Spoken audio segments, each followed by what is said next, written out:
এই মুহূর্তে একটা বড় নিউজ, মানে শুকনো মরুভূমিতে কিছুটা জলের ছেটা, যেটা বলে এত কিছু চাকরির বন্ধ থাকা, বিভিন্ন রকমের ইস্যু দেখানো দিয়ে তারপরে একটা নিউজ দেয়া যেখানটা করে ক্লার্ক ফায়ার অপারেটর আইডিও পদে 10,000 শূন্য পদ পূরণ হবে বিধানসভা ভোটের আগে। এবার আদৌ কি হবে বা কত ভ্যাকেন্সি কততে আছে, কোন পদে কত ভ্যাকেন্সি আছে, কিরকম কোয়ালিফিকেশন পেতে হবে, সেগুলি সম্বন্ধে বিস্তারিত আলোচনা।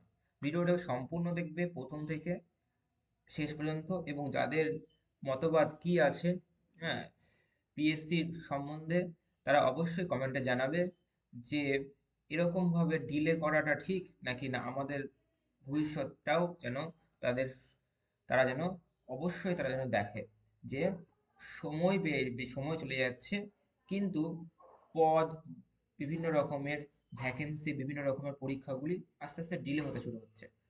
তাহলে এগুলি যদি না হয়, তার এই সম্পূর্ণ বিস্তারিত আলোচনা নিচে আছে, তো অবশ্যই তোমরা দেখো। আর চ্যানেলটিকে প্রথম হয়ে থাকলে অবশ্যই সাবস্ক্রাইব করে রাখো, পাশে বেল আইকনটি প্রেস করে রাখো। এরকম ইনফরমেশনাল ভিডিও পেতে গেলে, বিগ আপডেট পেতে গেলে অবশ্যই চ্যানেলটিকে সাবস্ক্রাইব করবে, এবং আমাদের টেলিগ্রাম লিঙ্ক আছে, লিঙ্ক অবশ্যই জয়েন করবে রাখবে, কেননা পরীক্ষা সংক্রান্ত সমস্ত তথ্য তুমি কিন্তু সবার আগে পাবে। ওকে।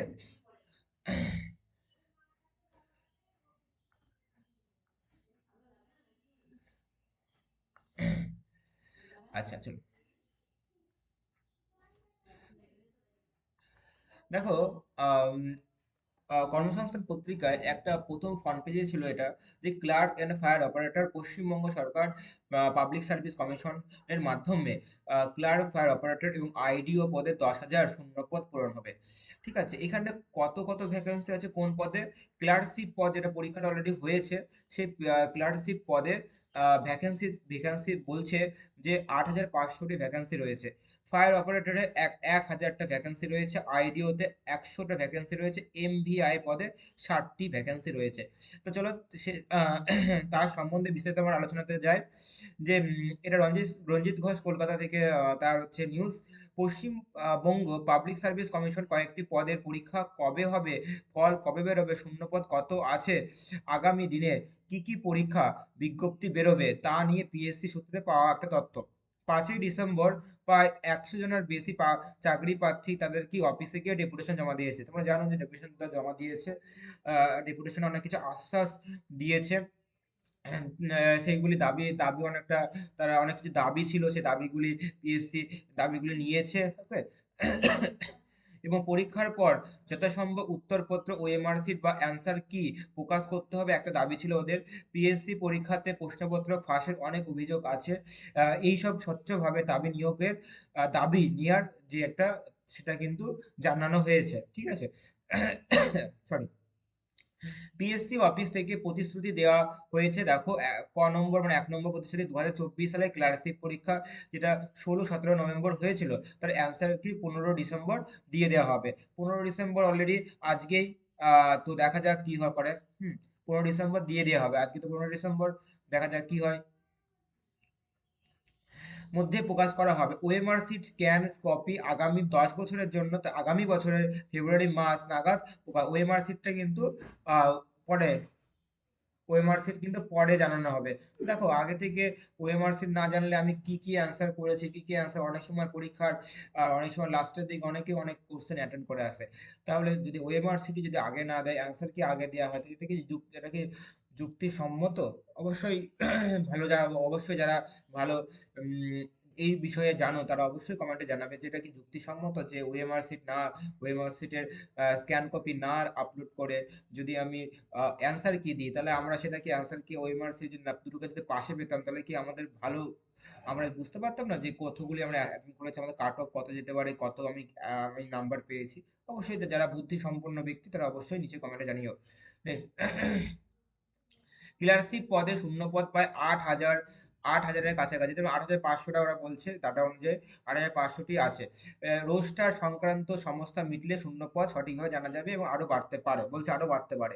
ক নম্বর, 2022 সালে WBCS মেন্স পরীক্ষা ফল চলতি বছর সপ্তাহে বেরোবে। অলরেডি ফল তোমরা দেখেছো যে ফল বেরিয়েছে, ওকে। শূন্যপদ প্রায় 250টির বেশি ছিল এবং গ্রুপ এ আর গ্রুপ বি মিলিয়ে 60টি ছিল, আর গ্রুপ সি আর গ্রুপ ডি মিলিয়ে প্রায় 200টি শূন্যপদ আছে। অবশ্যই এর থেকে বেশি ছিল, তুমি দেখেছো অলরেডি। 2021 সালে ওয়েস্ট বেঙ্গল অডিট অ্যান্ড অ্যাকাউন্টে সার্ভিস পরীক্ষা যে ইন্টারভিউ হবে 18 সেপ্টেম্বর হয়েছিল, তা ফল কি অলরেডি বেরিয়েছে বলছে। নেক্সট, 2023 সালে মিসলেনিয়াস সার্ভিসের যে পরীক্ষা তার প্রিলিমিনারি এবছরে হয়েছে, তার অ্যান্সার কি? চলতি সপ্তাহে অলরেডি অ্যান্সার কি অলরেডি দিয়ে দিয়েছে। শূন্যপদ 500টির বেশি আহ, আছে। যারা যারা অ্যান্সার কি জানো না এবং অ্যান্সার কি কত কাট করতে পারে, আমাদের একটা ভিডিও আছে, দেখবে। অবশ্যই ভিডিওটা অবশ্যই দেখে নেবে তোমরা, প্লে লিস্টে বা নিচে দেখবে ভিডিও বক্সে, তোমরা সেখানে ভিডিও কিন্তু পেয়ে যাবে, ওকে। তবে সেখানে অ্যান্সার কি সম্বন্ধে এবং কত কাট অফ সম্বন্ধে বলা আছে। অবশ্যই ওরকমই কাট অফে যাবে, ঠিক আছে, তোমরা এটা দেখে নিও। নেক্সট, ফরেনসিক সায়েন্স ল্যাবরেটরিতে অ্যাসিস্ট্যান্ট পদে পরীক্ষা 27 অক্টোবর হয়েছে, তার আনসার কি আগামী সপ্তাহে প্রকাশিত হবে, তা বলছে এরা। 6 নম্বর কি বলছে, 6 নম্বর, 2025 সালে যাবতীয় ক্যালেন্ডার এই মাসে মানে যে ডিসেম্বর মাসে বা শেষের দিকে বা জানুয়ারির প্রথম দিকে প্রকাশিত, মানে একটা ক্যালেন্ডারে পাবলিশ করবে যে এই পরীক্ষাগুলি হবে আগামী দিনে। মোটর ভেহিকল ইন্সপেক্টর নন টেকনিশিয়ান পদে সংক্ষিপ্ত জানুয়ারি মাসে বিজ্ঞপ্তি বেরোবে, শূন্যপদ কি 60টি। যেটা তুমি দেখলে পরে, হ্যাঁ, এমভিআই বলে। ইন্ডাস্ট্রিয়াল ডেভেলপমেন্ট অফিসার আইডিও, যেন আইডিও তুমি দেখলে আইডিও পদের প্রায় সংক্ষিপ্ত বিজ্ঞপ্তি জানুয়ারি মাসে বেরোবে এবং শূন্য পদ রয়েছে 100টি, ঠিক আছে, খুবই কম, যাই হোক। 100টি এখন বর্তমানে এখন অনেক আমাদের কাছে। নেক্সট, ফায়ার অপারেটর 1,000টি শূন্য পদ পূরণের জন্য অর্থ দপ্তরের অনুমোদন পাওয়া গেছে, তবে এই পদে পরীক্ষা পদ্ধতি বদল করা হবে। আগামী ফেব্রুয়ারি-মার্চ নাগাদ বিজ্ঞপ্তি বেরোনোর সম্ভাবনা আছে। এটা একটা অনুধাবন করছে, ঠিক আছে। Forest and West Bengal forest service পরীক্ষা বিজ্ঞপ্তি আগামী বছর মার্চে বেরোবে, ওকে। আবার ফরেস্ট সার্ভিস একটা পরীক্ষা হবে, সেটা মার্চে বেরোবে বলছে ওরা। নেক্সট, 2023 সালের ওয়েস্ট বেঙ্গল অডিট অ্যান্ড অ্যাকাউন্টে 2023 সালে ওয়েস্ট বেঙ্গল জুডিশিয়াল সার্ভিস যে সংক্ষিপ্ত বিজ্ঞপ্তি বেরোলো, তার হচ্ছে ডিটেলস বিজ্ঞপ্তি ডিসেম্বর মাসের শেষের দিকে বা জানুয়ারির প্রথম দিকে বেরোতে পারে, ওকে। দেখো, তাহলে আপনার বক্তব্য হচ্ছে যে তোমার কি ধারণা? তোমার কি ধারণা? খুব তাড়াতাড়ি নিয়োগ হলে আশা করি বর্তমান যে পরিস্থিতি হয়েছে প্রত্যেক জনের, সে পরিস্থিতি থেকে অনেকেই সেই পরিস্থিতি বেরোতে পারবে। কেননা আহ, সবাই এখন বেকারত্বের পরিমাণ খুব বেশি। সেখানটা করে যদি কেউ কোনো গরিবের ছেলে যদি চাকরি পায়, তাহলে সেটা অবশ্যই সেটা অবশ্যই এটা কোনো উচিত। হ্যাঁ, কেননা চাকরি আমাদের কিন্তু ওয়েস্ট বেঙ্গলে খুবই আস্তে আস্তে কমে যাচ্ছে। হ্যাঁ, শুধু ওয়েস্ট বেঙ্গল তথা নয়, শুধু ইন্ডিয়াতেও কিন্তু অনেক কমে যাচ্ছে। তাহলে তাড়াতাড়ি কিছু পেলে একটা বর্তমান পরিস্থিতিতে নিজেকে সেটেল হওয়াটা এখন বর্তমানে জরুরি। তাই তোমার মতে কি এটা সাফিসিয়েন্ট? মানে নিউজটা কি সাফিসিয়েন্ট যে হ্যাঁ এইটুকুটা হলেই আমাদের মনে আত্মসন্তুষ্টি হয়ে যাচ্ছে? না, এর থেকে যদি বেশি হতো, এর থেকে যদি আরো কিছু পদের নিয়োগ হতো, আরো যদি তাড়াতাড়ি পরীক্ষাগুলি হতো, তাহলে আমাদের তাড়াতাড়ি ভবিষ্যৎটা উজ্জ্বল হতে পারতো, আমরা তাড়াতাড়ি এটা নিয়োগ পেতাম। তাহলে এটা এটা অলরেডি ওবিসি মামলায় অলরেডি ডিলে হয়ে আছে, পরীক্ষাগুলি নেওয়া হচ্ছে না, বিভিন্ন রকমের যে ডিলে আছে, অলরেডি জানো, সেটা নিয়ে আমি অবশ্যই ভিডিও নিয়ে আসবো।